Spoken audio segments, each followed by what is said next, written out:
अस्सलामुअलैकुम प्यारे बच्चों, कैसे हैं आप सब। उम्मीद है आप सब खैरियत से होंगे। आज हम अपने उर्दू के लेक्चर में हर्फ नून के बारे में जानेंगे। हर्फ नून। नून की सोती आवाज़ है नून की सोती आवाज़ क्या है? नून कैसा होता है बच्चों? ये ऐसे आपने ब्लैक डॉट से स्टार्ट लेना है और इसको गोल गोल घुमाना है। ये तो बिल्कुल हमारे नूडल्स वाले बाउल की तरह है। और इसमें आपने एक नुक्ता लगाना है। जब आप इसके अंदर एक नुक्ता लगाएंगे तो ये बन जाएगा हर्फ नून।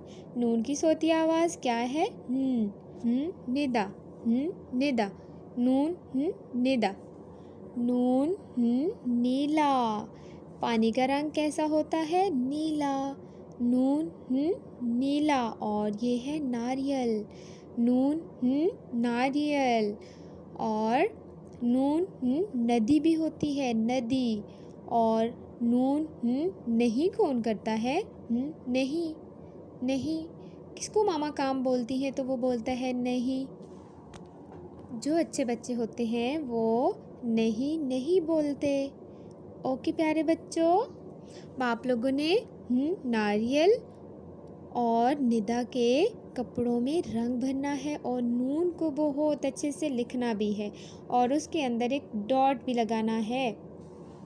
प्यारे बच्चों, आज आप लोगों ने क्या क्या सीखा? नून।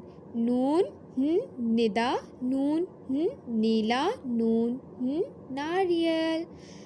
आप लोगों ने अपने घर में देखना है कि आप लोगों के घर में कौन सी चीज़ें हैं जो हर से स्टार्ट होती हैं। नून ओके, अल्लाह हाफिज़।